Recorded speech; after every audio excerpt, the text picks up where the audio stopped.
Assalamualaikum warahmatullahi wabarakatuh. Alhamdulillah berjumpa kembali di channel Bro Budi. Dan video kali ini saya tidak akan membahas tentang soal-soal wawasan kesehatan haji maupun tentang tutorial pendaftaran menjadi petugas haji. Tetapi video kali ini saya akan membahas tentang benefit apa saja yang bisa teman-teman dapatkan jika menjadi petugas haji Indonesia. Nah, simak video ini dari awal sampai akhir karena nanti di poin keempat akan saya jelaskan tentang benefit yang luar biasa yang tidak mungkin teman-teman tolak dan tidak akan menyesal jika menjadi petugas haji. Untuk itu, simak video ini dari awal sampai akhir dan subscribe, like, dan share videonya supaya channel ini terus berkembang dan memberikan manfaat kepada kita semua, khususnya bagi tenaga kesehatan haji Indonesia. Oke, langsung saja kita bahas semuanya.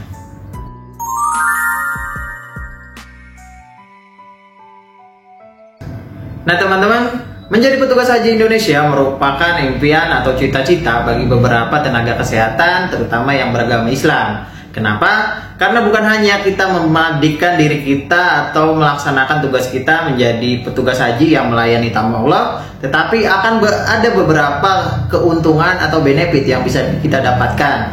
Makanya jangan kaget kalau tiap tahun pendaftar yang mengikuti seleksi petugas haji ini terus meningkat. Kita bisa lihat grafiknya dari tiap tahun itu ada peningkatan dan dari Puskes Haji juga melakukan seleksi atau meningkatkan optimalisasi proses seleksinya yang dulunya secara paperless tapi sekarang sudah menginjak digital atau CAT. Untuk itu teman-teman, di video kali ini saya akan merangkum 4 benefit yang bisa teman-teman dapatkan dalam pelaksanaan menjadi petugas haji Indonesia. Oke, langsung saja kita bahas semuanya. Benefit yang pertama yaitu pengembangan diri, baik itu kompetensi maupun karir. Nah teman-teman, pada saat nanti pelatihan integrasi dan kompetensi, teman-teman akan dibekali berbagai macam materi. Bukan hanya tentang kegawat daruratan pada jamaah haji, tapi teman-teman bakalan dibekali tentang materi alur atau penjelasan prosesi hajinya. Sehingga nantinya teman-teman secara tidak langsung teman-teman akan paham bagaimana prosesi haji yang terjadi. Dan proses pelatihan tersebut insya Allah sungguh bermanfaat bagi teman-teman karena nantinya teman-teman akan disimulasikan bagaimana prosesi haji, penanganan kegawat daruratan, lalu proses rujukan dan sebagainya. Dan karir teman-teman juga insya Allah bakalan meningkat. Kenapa? Akan ada networking, jadi teman-teman bakalan kenal jamaah haji dari berbagai macam kalangan, serta teman-teman bakalan punya referensi karir yang lumayan berbeda dari orang lain. Kenapa? Karena teman-teman punya pengalaman menjadi petugas haji yang bekerja atau melayani di luar negeri sana, di Arab Saudi, yang tentu saja memiliki referensi karir yang lebih dalam bidang kesehatan. Oke? Benefit yang kedua yaitu pengalaman yang berharga. Nah teman-teman, jangan kaget nantinya jika teman-teman menemukan para alumni yang ikut kembali seleksi petugas haji. Kenapa?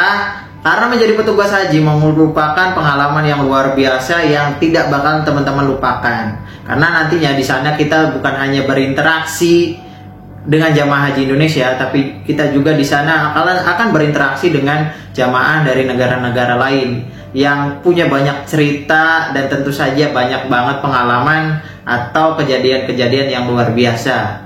Dan menjadi petugas haji juga teman-teman bakalan mempunyai ketenangan diri dan pengalaman yang luar biasa dalam memberikan pelayanan. Karena secara logika kalau kita bandingkan rasio antara jamaah haji dengan petugas tentu saja jauh ya.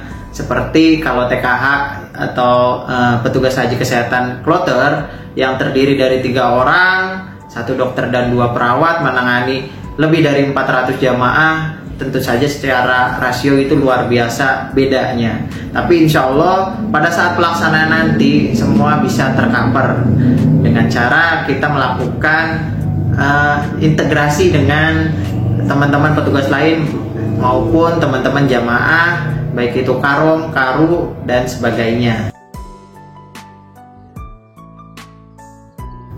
Benefit yang ketiga yaitu mendapatkan tunjangan dan fasilitas. Nah teman-teman, selama teman-teman di Arab Saudi nanti, teman-teman gak usah takut untuk tidurnya di mana atau makannya seperti apa. Kenapa? Karena teman-teman tetap akan mendapatkan fasilitas seperti jamaah haji lainnya, baik itu dari kamar hotel, transportasi, makanan, dan segala macamnya. Teman-teman bakalan mendapatkan semuanya. Jadi teman-teman gak usah takut atau khawatir. Nah, teman-teman juga selain mendapatkan fasilitas tersebut, teman-teman nantinya akan mendapatkan tunjangan. Dan tunjangannya itu harian ya teman-teman. Nanti teman-teman biasanya mendapatkannya sebelum keberangkatan dan setelah kepulangan dari melakukan tugas nanti di sana. Dan jumlahnya juga lumayan ya teman-teman. Tahun kemarin kalau TKH Kloter sekitar 1 juta per hari. Dan itu teman-teman bisa hitung-hitungan sendiri. Jika teman-teman kloternya bisa lebih dari 40 hari, tentu saja bakalan mendapatkan perkalian dari perharinya. Tapi teman-teman, karena kita di sana terkena dam, ya teman-teman berarti nanti tetap mengeluarkan biaya untuk dam. Oke, paham ya? Lanjut. Nah, benefit yang terakhir yaitu teman-teman punya kesempatan untuk melaksanakan ibadah haji dan umroh. Nah, kalau umroh teman-teman insya Allah sudah pasti untuk melaksanakan ibadah umroh. Tapi kalau pelaksanaan haji tentu saja tenaga kesehatan kloter lebih diuntungkan. Kenapa? Karena tenaga kesehatan kloter seperti yang sering saya bilang, dia bakalan terus bersama jamaah haji. Jadi pada saat prosesi haji nanti atau rukun-rukun haji nanti, pasti teman-teman yang TK Kloter bisa ikut melaksanakan rukun-rukun haji tersebut.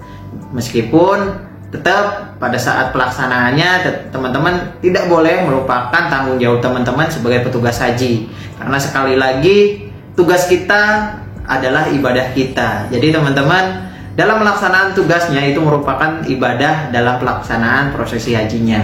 Dan insya Allah pahala yang teman-teman dapatkan berkali-kali lipat. Kenapa? Karena bukan hanya teman-teman melaksanakan ibadahnya, tapi teman-teman juga melaksanakan tugas.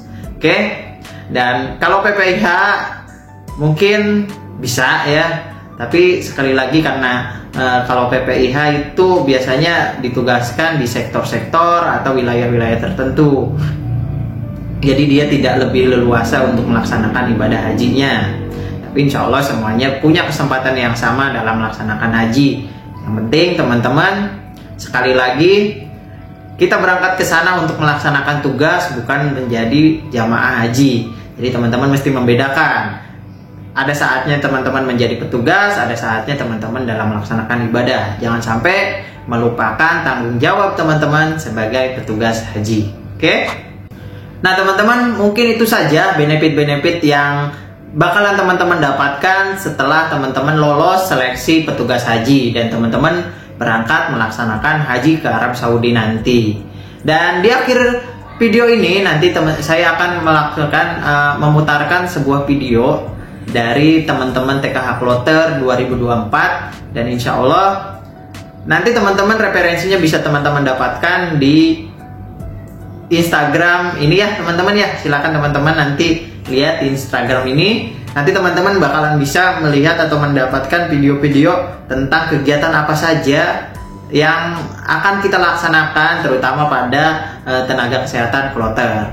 Oke, mungkin itu saja yang dapat saya sampaikan. Kurang lebihnya saya mohon maaf. Wabillahi taufiq wal hidayah wal ridho wal inayah. Wassalamualaikum warahmatullahi wabarakatuh.